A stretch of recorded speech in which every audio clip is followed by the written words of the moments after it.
Hi, my name is Holly Hester-Reilly, and I'm from H2R Product Science. I'm sharing today a talk on becoming a high-growth product leader with continuous discovery. Learn the five-stage path from agile product development to high-growth product leadership. So most teams today do some form of agile delivery, whether that's shipping every 2 weeks or shipping every day or shipping every hour or even every minute. Most good product teams today are doing continuous delivery.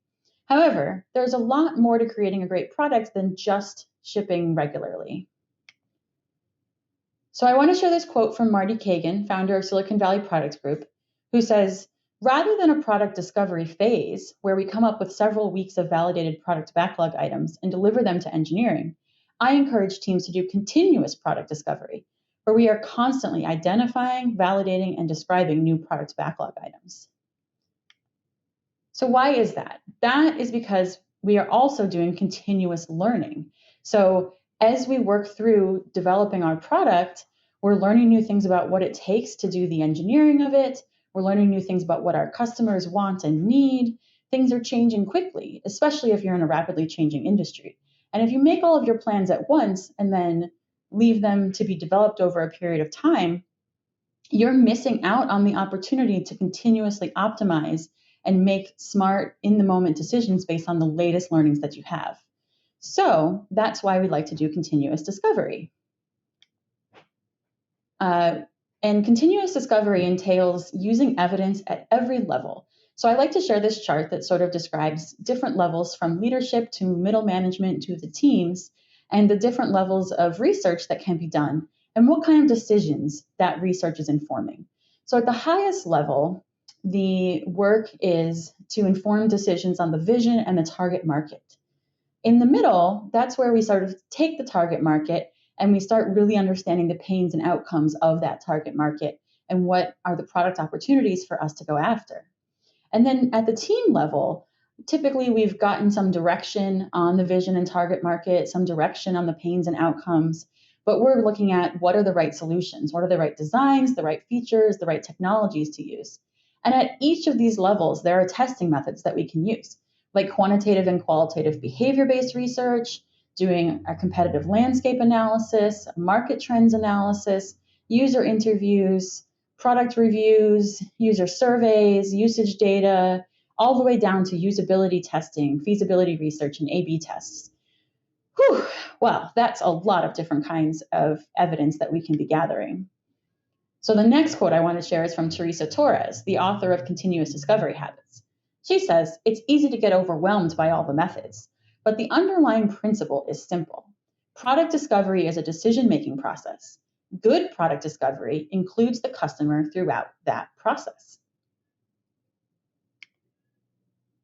So that's something that I believe very strongly in. And we can talk about this way of working that Teresa Torres and Marty Kagan talk about. And that's sort of like the dream, right? Especially as a product manager, when we read, thought leadership from people like that, it sounds fantastic. It sounds like you're learning all the time. You're talking to customers all the time. You're working closely with engineering and design, and it's a big collaborative, happy family. But that's not necessarily reality. In fact, in most cases, that's not reality. Most teams are far from that ideal best practices model. So what do? Well, you have to figure out a plan to get from here to there. And that's what I want to share. At H2R Product Science, we believe there is a science to building high growth products. We believe that while some people say it's luck or intuition, that the principles that people who build high growth products are using are actually things that you can learn and teach. And so we endeavor to break down those principles, to break down those methods, and to give you tools and frameworks that will help you be able to replicate what the people with great product sense are doing. So I'm going to share some of that with you today. So at the core, we talk about the 3 product science principles. The first principle is evidence-based product strategy. So the idea here is that you need to actually have a product strategy. You need a vision and a strategy. Now, that might sound really obvious, But I've definitely gone into companies where the product strategy was unclear. And if you ask people throughout the organization what the product strategy is, they're either giving you different answers or telling you they don't know what it is. So you need to have a product strategy, and that should be a series of product market fits, of a plan of how you're going to attack different customer segments, what pains they have, different outcomes that they need, and how you're going to go from one to the next to grow your product. And that should be based in evidence. It shouldn't just be gut or intuition. It should be based in evidence like market analysis, like competitive landscape, and some information about what technology can do today. So that's the first product science principle, that you need an evidence-based product strategy. The second product science principle is continuous discovery and delivery. So that's, what we're really talking about today, is that your team should be not only regularly shipping code, but regularly discovering new things, doing research with customers, with data, and informing your decisions continuously. And the third product science principle is empowered teams. This is really about how you have your teams function. How do you lead the teams? You need to give them the context. You need to give them the goal and the vision, and then give them the room to make decisions, because they have the most detailed on-the-ground information about what can and can't be built, about what users do and don't like, what the feature level. And so you need to give them the context to make smart decisions that align with your evidence-based product strategy, but also give them the freedom to make their own decisions about how they're going to execute on that strategy. And that execution should be informed by the continuous discovery that they do. So taken together, these three product science principles are things that I've seen present every time that I've worked for a high growth product company. And I like to teach other people how to instill these principles in their product team's practice. So today we're going to talk about continuous discovery and delivery, and how do you get from what you're doing today to a place where you have continuous discovery. So how do you grow from that caterpillar to the chrysalis to the butterfly of that beautiful product team that has the high collaboration, that has the trio, that has the continuous discovery? That's what I want to help you with. I want to help you figure out how to get there. So you're going to follow the product science success path to become a high growth product leader. And I'm going to break that down for you. The first stage is agile product development. If you're not yet practicing agile product development, then you can go to plenty of resources that you can find that will help you figure out how to do agile. But once you're doing agile product development, you have to do even more. And I'm going to talk about each of these stages in more detail.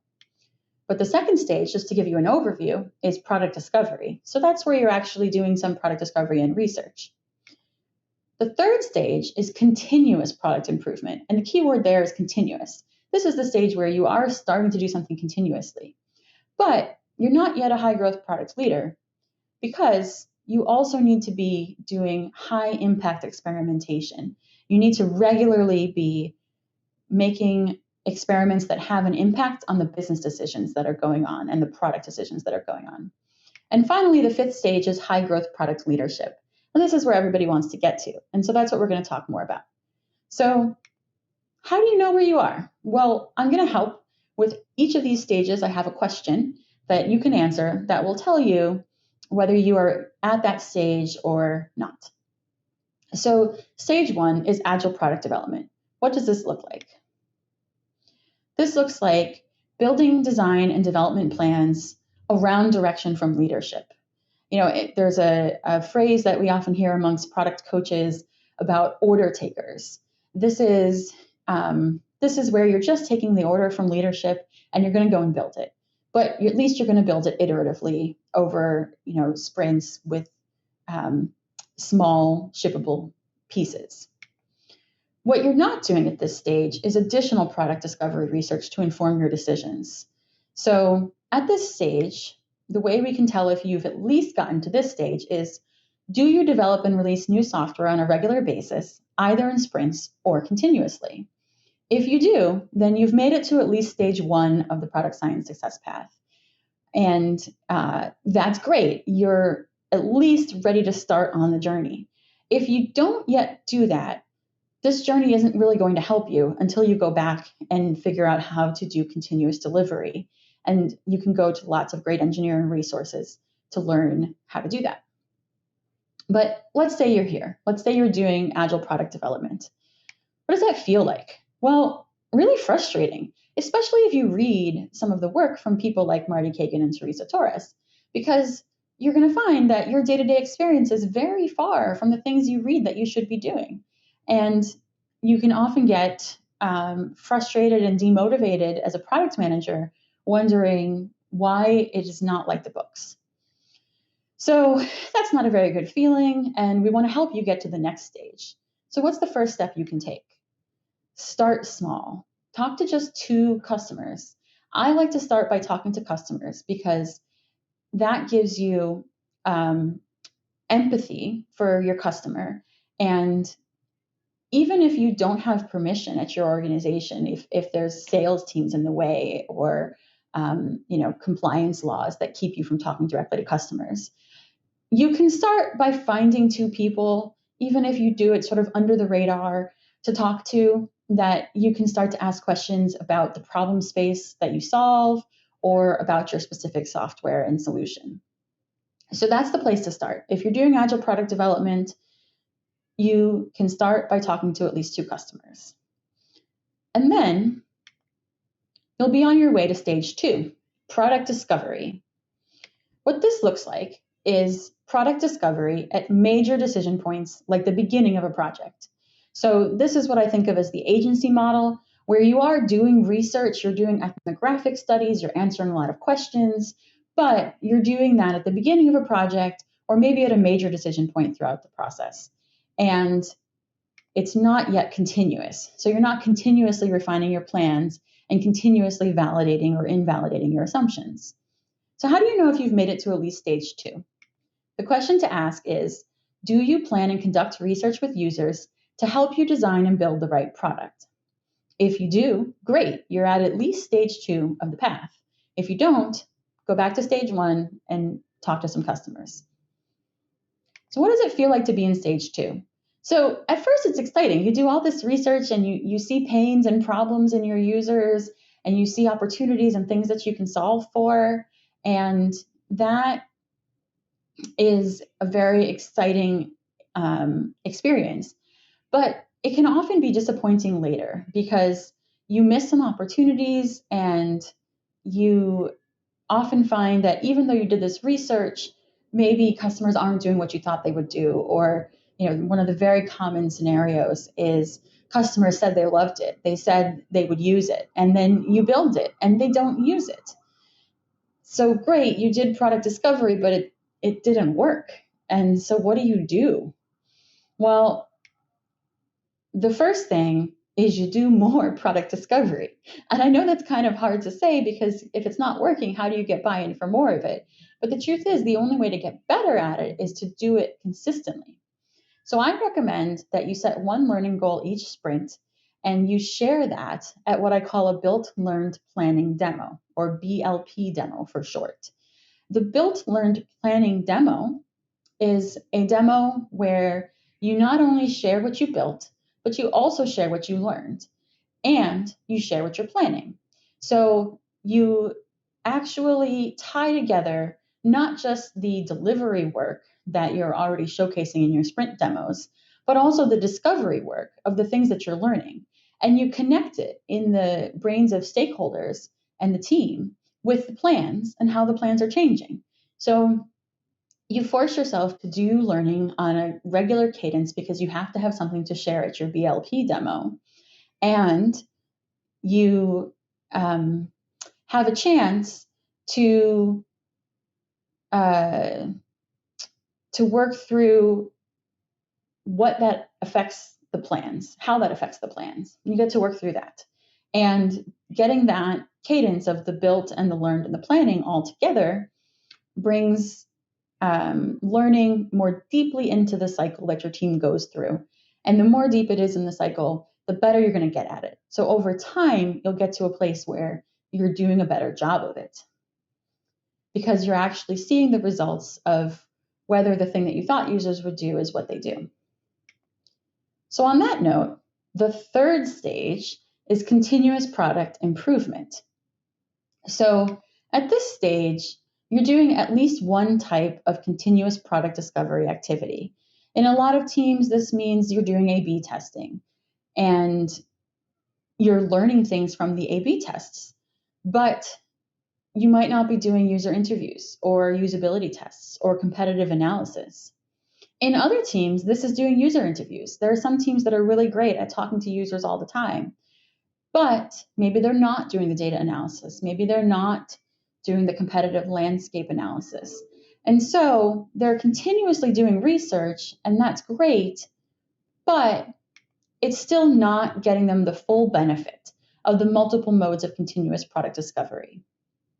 So how do you know you've made it to at least stage 3? Ask yourself, do you plan and conduct research with users at least each sprint? If you do, you've made it to at least stage 3, continuous product improvement.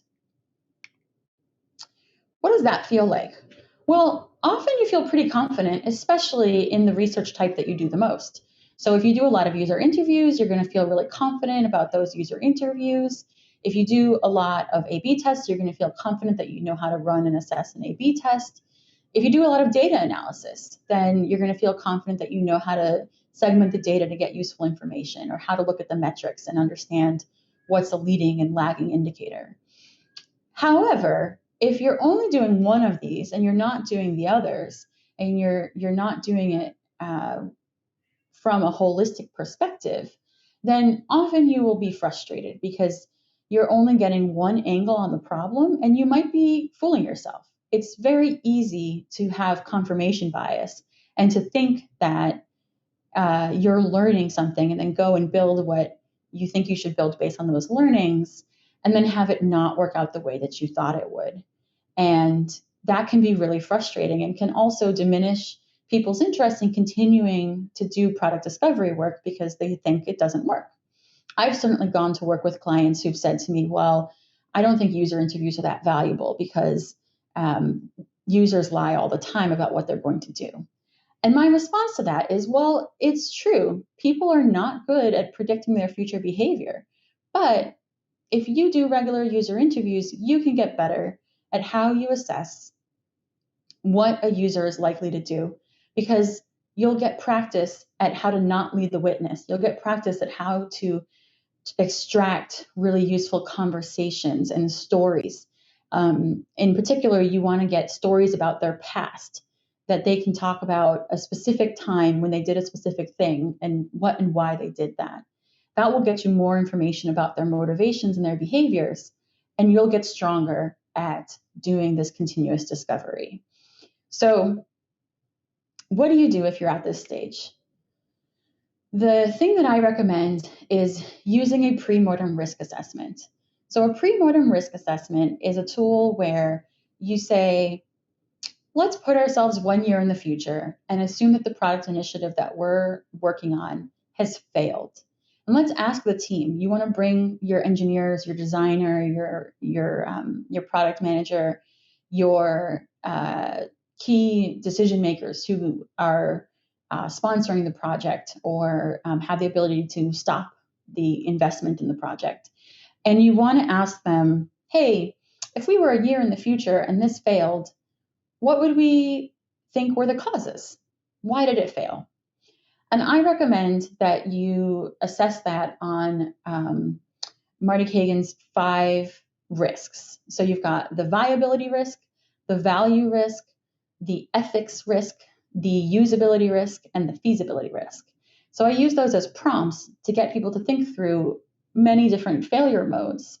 And then you map them out on a chart to say, okay, how likely is each of these risks to happen? And what is the business impact if it does happen? And then you're able to figure out which risks are the most risky, which ones are the most likely to happen and will have the biggest impact if they do happen. Okay, great. So now you've got a prioritized list of risks that matter to you. And now you can start to plan your research around those risks. So you can say, okay, the biggest risk is, maybe it's a usability risk. Well, if it's a usability risk, then probably you should be doing some more design sessions, some more usability testing, some more prototype or clickable mockups, things that you can use to help you de-risk the design element. If it's a feasibility risk, then you're going to want to invest in a research spike of, hey, can we build XYZ tool?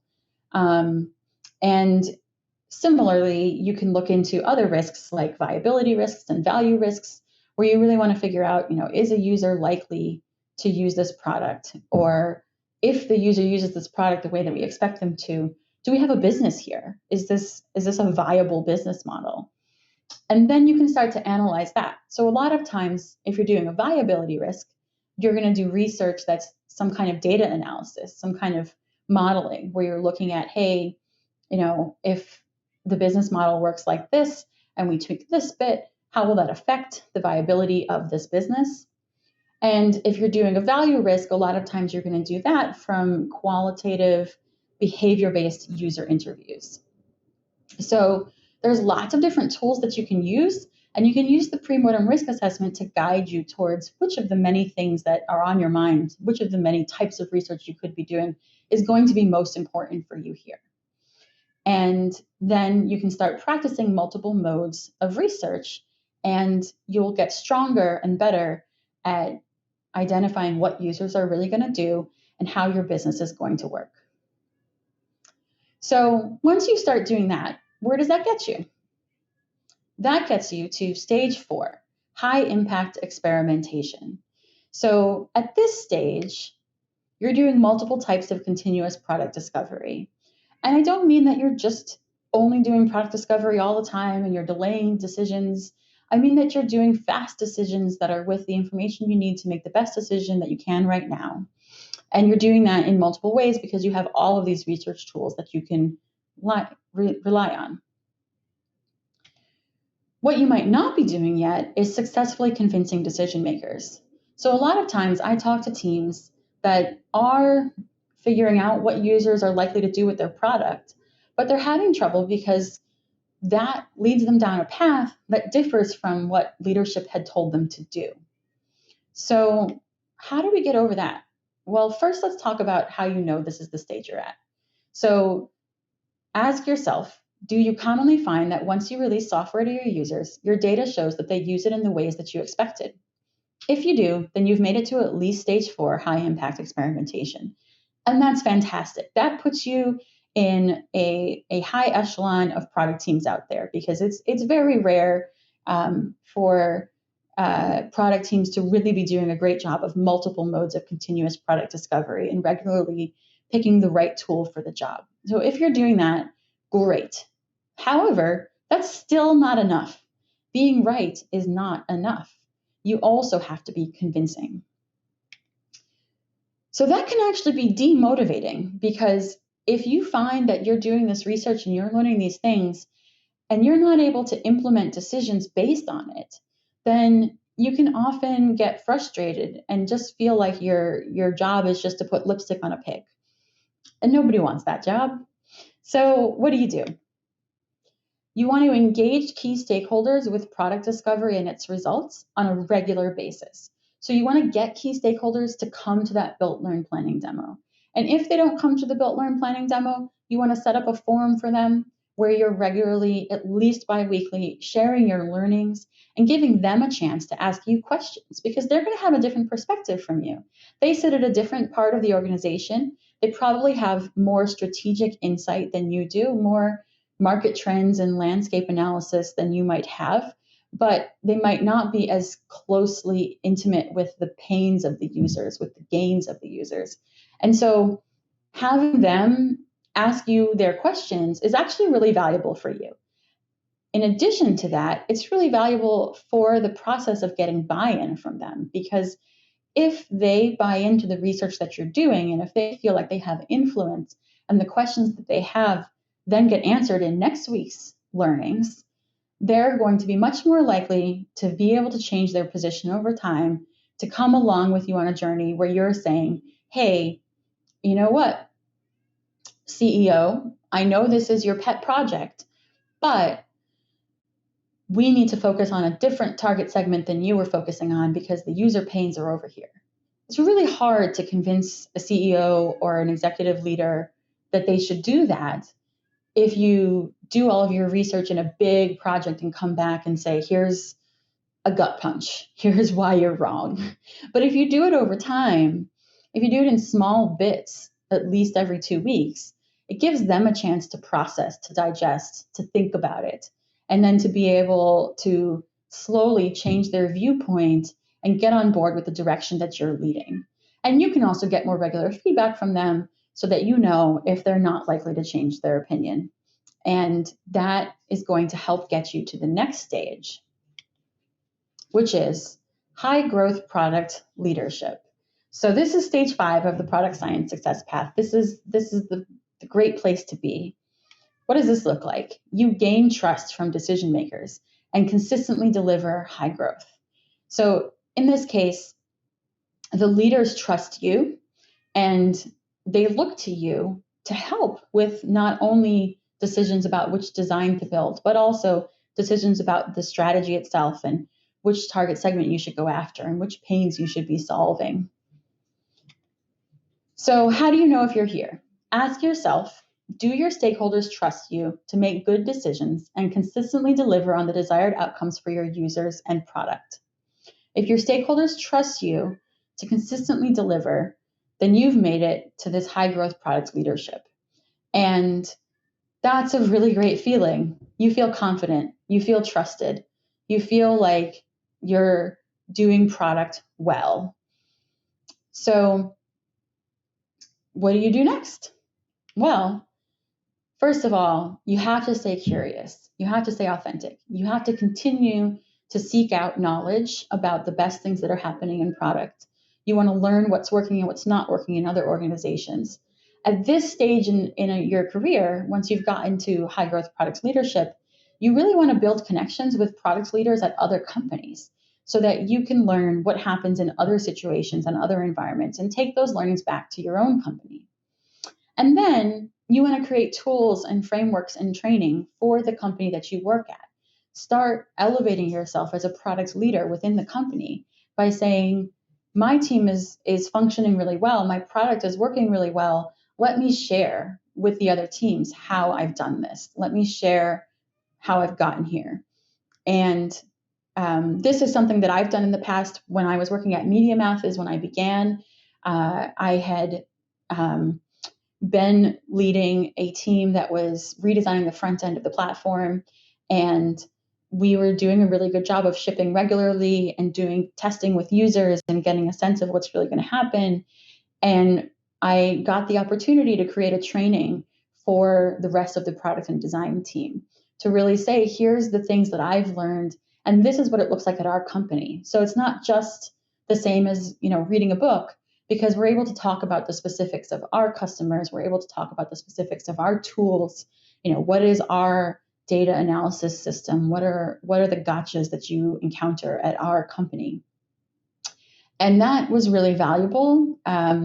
We got really good feedback from the product and design team that went through it, but also it was really valuable for me as a product leader to start to understand what questions other people around me had and what they were struggling with, and to then be able to create resources or speak up and coach and help them through that. And that really set me up for being seen as more of a leader, even when my title was still only senior product manager.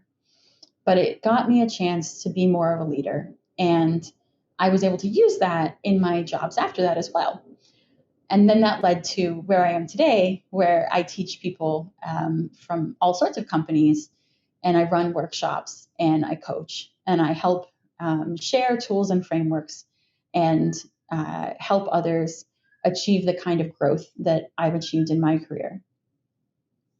So with that, I want to leave you with a quote. This is from Richard Feynman, who's a Nobel Prize winning physicist and is known for being a really strong advocate for the scientific method. He talks about the first principles, and he would teach people, how to do science. And he says, the first principle is that you must not fool yourself, and you are the easiest person to fool.